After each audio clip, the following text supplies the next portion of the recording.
Ajax की दुनिया में आपका स्वागत है, जिसका मतलब है asynchronous JavaScript and XML. Ajax एक पावरफुल टेक्निक है जो वेब एप्लीकेशंस में बिना पूरा पेज रीलोड किए डेटा अपडेट्स को एनेबल करती है। इससे रियल टाइम में चेंज होने वाले डायनामिक कंटेंट के साथ यूजर एक्सपीरियंस बेहतर होता है। इसके अलावा एजैक्स सर्वर साइड डेटा के साथ रियल टाइम इंटरैक्शंस को आसान बनाता है, जिससे वेब एप्लीकेशंस ज्यादा रिस्पॉन्सिव और इंटरैक्टिव लगते हैं। तो एग्जैक्टली एजैक्स क्या है? एजैक्स बेसिकली आपके वेब ब्राउजर के लिए बैकग्राउंड में वेब सर्वर के साथ कम्युनिकेट करने का एक तरीका है, बिना पेज पर जो आप करंटली देख रहे हैं उसमें इंटरप्शन किए। ये ऐसे काम करता है। सबसे पहले यूजर एक एक्शन लेता है जो एक जावास्क्रिप्ट कॉल को ट्रिगर करता है। ये कॉल एक XML HTTP request object create करता है। ये ऑब्जेक्ट वेब सर्वर को एक रिक्वेस्ट भेजता है।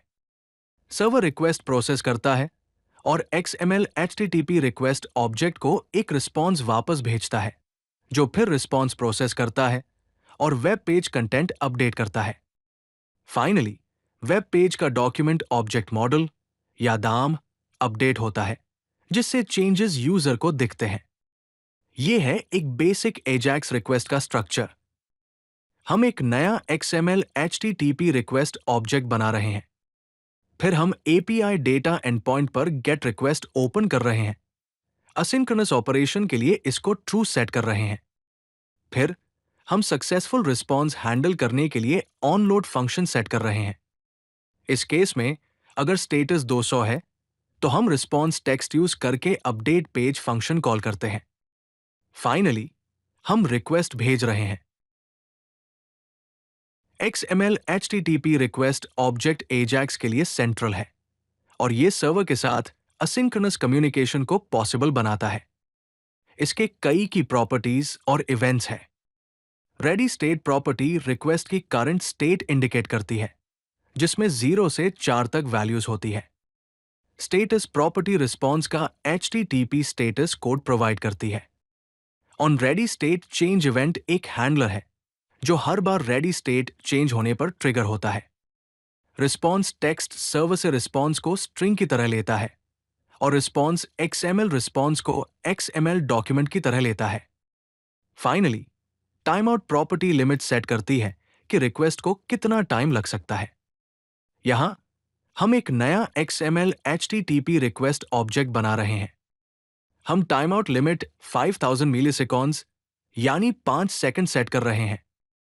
हम on ready state change event को एक फंक्शन असाइन कर रहे हैं जो रिस्पॉन्स टेक्स्ट लॉग करेगा जब रेडी स्टेट 4 होगी। हम ऑन टाइम आउट इवेंट को भी एक फंक्शन असाइन कर रहे हैं जो अगर रिक्वेस्ट टाइम आउट हो जाए तो एक एरर लॉग करेगा। अब हम एजैक्स यूज करके गेट रिक्वेस्ट्स करने पर बात करते हैं। यहां फंक्शन फेच यूजर डेटा का एक एग्जाम्पल है जो यूजर आईडी को पैरामीटर के तौर पर लेता है। सबसे पहले हम एक नया XML HTTP रिक्वेस्ट ऑब्जेक्ट बना रहे हैं। फिर हम ओपन मेथड यूज करते हैं रिक्वेस्ट को कॉन्फ़िगर करने के लिए। मेथड टाइप को गेट और URL को API users user ID set करते हैं, जहां यूजर आईडी वो एक्चुअल यूजर आईडी होगी जो फंक्शन को पास की गई है। असिंक्रोनस पैरामीटर को ट्रू सेट किया गया है। हम ऑन लोड इवेंट सेट करते हैं जो रिक्वेस्ट सक्सेसफुल होने पर एग्जीक्यूट होगा। यहां अगर स्टेटस 200 है, तो हम रिस्पॉन्स टेक्स्ट को जसो फॉर्मेट से जावास्क्रिप्ट ऑब्जेक्ट में पास करते हैं और फिर इसको फंक्शन हैंडल यूजर डेटा में पास करते हैं। अगर रिक्वेस्ट के दौरान कोई एरर अकर हुआ, तो ऑन एरर फंक्शन कॉल होगा और ये एक एरर लॉग करेगा। फाइनली, हम रिक्वेस्ट एग्जीक्यूट करने के लिए सेंड मेथड कॉल करते हैं। चलिए गेट रिक्वेस्ट के की स्टेप्स को देखते हैं। सबसे पहले आप एक नया XML HTTP request instance create करते हैं। फिर आप ओपन मेथड से रिक्वेस्ट कॉन्फ़िगर करते हैं। नेक्स्ट, आप एक ऑनलोड सक्सेस हैंडलर और एक ऑनर फेलियर हैंडलर सेट करते हैं। फिर आप सेंड मेथड यूज करके रिक्वेस्ट एग्जीक्यूट करते हैं और फाइनली रिस्पेक्टिव कॉलबैक में रिस्पॉन्स प्रोसेस करते हैं। अब हम पोस्ट रिक्वेस्ट करना एक्सप्लोर करते हैं, जिनका यूज सर्वर को डेटा सेंड करने के लिए किया जाता है। यहां एक क्रिएट यूजर फंक्शन का एग्जाम्पल है, जो यूजर डेटा को पैरामीटर की तरह लेता है। सबसे पहले हम एक नया XML HTTP रिक्वेस्ट ऑब्जेक्ट बना रहे हैं। फिर हम ओपन मेथड यूज करके रिक्वेस्ट कॉन्फ़िगर करते हैं।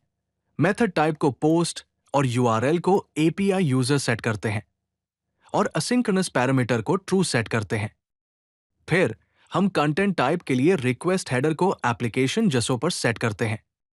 फिर हम सक्सेसफुल रिस्पॉन्स को हैंडल करने के लिए ऑनलोड फंक्शन सेट करते हैं।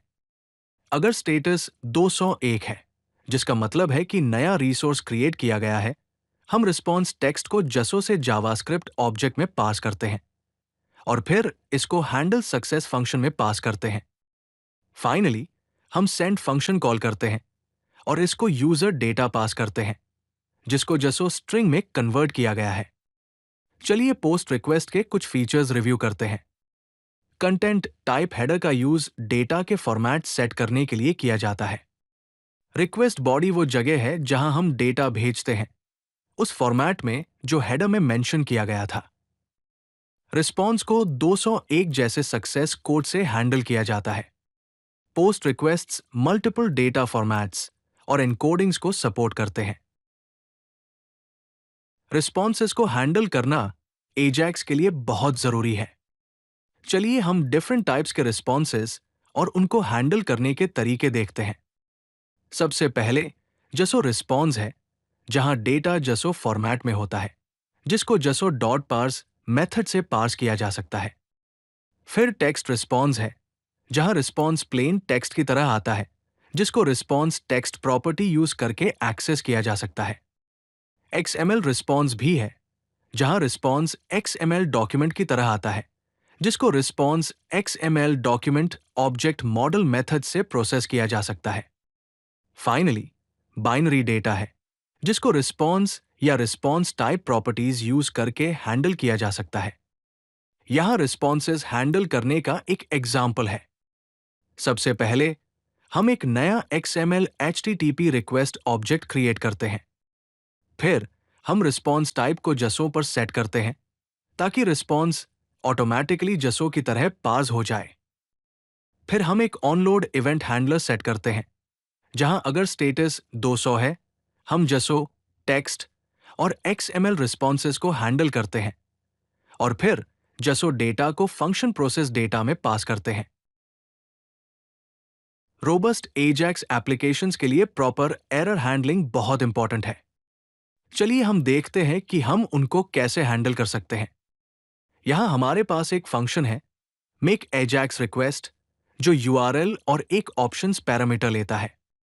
सबसे पहले हम एक ऑन एरर इवेंट सेट करते हैं, जो नेटवर्क एरर्स को हैंडल करता है और हैंडल एरर फंक्शन को कॉल करता है, मैसेज के साथ नेटवर्क एरर अकर्ड। हम एक on time out function set करते हैं, जिसको अगर टाइम आउट होता है तो कॉल किया जाएगा। फिर हम एक ऑनलोड हैंडलर सेट करते हैं, जहां हम चेक करते हैं कि स्टेटस कोड 400 या ज्यादा है, जो इंडिकेट करता है कि HTTP एरर था। अगर ऐसा है तो हम handle HTTP error function call करते हैं। फिर ट्राई ब्लॉक में हम रिस्पॉन्स टेक्स्ट को जसों में पार्स करने की कोशिश करते हैं। अगर पार्सिंग के दौरान कोई एरर अकर होता है तो कैच ब्लॉक कॉल किया जाएगा और ये हैंडल एरर फंक्शन को कॉल करेगा मैसेज इनवैलिड जसों के साथ। चलिए कुछ कॉमन एरर्स देखते हैं जो आपको एजैक्स के दौरान एनकाउंटर हो सकते हैं। नेटवर्क एरर्स में connection issues, DNS failures, SSL errors शामिल है। HTTP एरर्स को 400 या 500 लेवल एरर्स के तौर पर कैटेगराइज किया गया है, जैसे बैड रिक्वेस्ट्स, अनऑथराइज्ड रिक्वेस्ट्स या server errors. Time out errors तब अक्कर होते हैं जब request specified time out limit से ज्यादा टाइम लेता है। पार्सिंग एरर्स तब होते हैं जब रिस्पॉन्स पार्स करने में फेल हो जाता है, जैसे इनवैलिड जसो या XML। फाइनली चलिए एजैक्स के साथ काम करते वक्त कुछ सिक्योरिटी बेस्ट प्रैक्टिसेस पर बात करते हैं। पहला है इनपुट वैलिडेशन। सर्वर को भेजने से पहले यूजर इनपुट को हमेशा वैलिडेट और सैनिटाइज करें। URL कंपोनेंट्स को encode URI component function use करके एनकोड करें। दूसरा है क्रॉस साइट रिक्वेस्ट फॉर्जरी, जिसको CSRF भी कहते हैं, प्रोटेक्शन। स्टेट चेंजिंग रिक्वेस्ट्स के लिए हेडर्स में CSRF टोकन्स इंक्लूड करें। तीसरा है कंटेंट सिक्योरिटी पॉलिसी, जिसको CSP भी कहते हैं, जिसको क्रॉस साइट स्क्रिप्टिंग, जिसको XSS भी कहते हैं, अटैक्स को रोकने के लिए CSP हेडर्स के थ्रू इंप्लीमेंट किया जाना चाहिए। यहां एक सिक्योर एजैक्स रिक्वेस्ट फंक्शन का एग्जाम्पल है, जो URL और डेटा को पैरामीटर्स के तौर पर लेता है। सबसे पहले हम function is valid URL use करके URL वैलिडेट करते हैं। फिर हम फंक्शन सैनिटाइज इनपुट यूज करके डेटा सैनिटाइज करते हैं। इसके बाद हम पोस्ट मेथड यूज करके रिक्वेस्ट ओपन करते हैं। हम CSRF टोकन यूज करके क्रॉस साइट रिक्वेस्ट फॉर्जरी के लिए रिक्वेस्ट हेडर सेट करते हैं और कंटेंट टाइप को एप्लीकेशन जसों पर सेट करते हैं। अगर आपको ये वीडियो पसंद आई तो लाइक बटन जरूर दबाएं और चैनल को सब्सक्राइब करना न भूलें। ऐसे ही और यूजफुल कंटेंट के लिए codelucky.com पर जरूर विजिट करें।